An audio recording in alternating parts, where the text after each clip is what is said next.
The Electronic Medical Records add-on allows you to store electronic documents in Cortex for individual patients. Also, a copy of each of their electronic remittances will automatically be stored in the patient's EMR.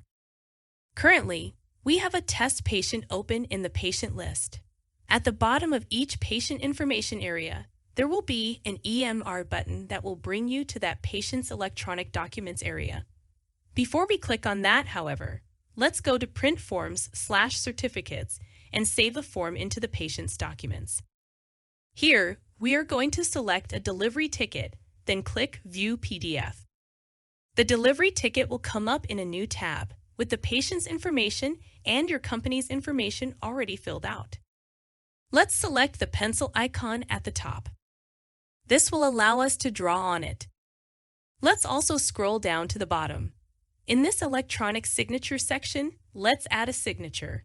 If we were using an iPad, we could use our finger instead of a mouse. Now, let's scroll back up to the top.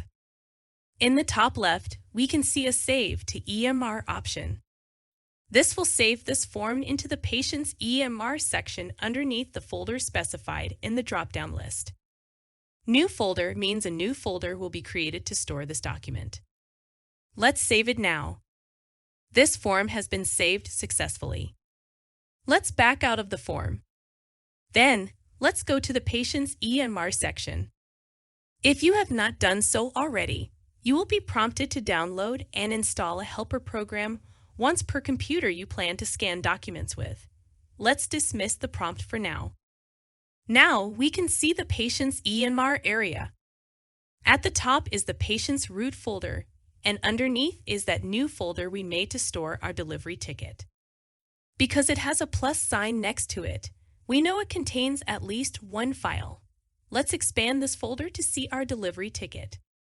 If we want to view or edit a file, we have to select it first. Let's select our delivery ticket and view it with the View Only button. Here, we can see that freehand drawing and signature we made earlier. Going back to the main area, we can also see a few other buttons on the left-hand side. If you want to edit a selected document, you can click the Sign/Edit button. If you want to add a note to a document, click the Notes button. If you want to rename, move, or delete a selected document, you can do so with the bottom three buttons. If we select a folder, like our new folder, we can rename it or delete it as well. You can also click the Scan button to scan documents directly into the folder, or you can browse to a file on your computer with the Import button and upload it directly into a selected folder. Let's select the root folder. Once the root folder is selected, new folders can be added underneath it. We have the option to make a folder that will appear just for the current patient, or we can make a folder that will appear for all of our patients. For this example, let's make one for the current patient only. Let's name it Delivery Tickets. The EMR area will refresh.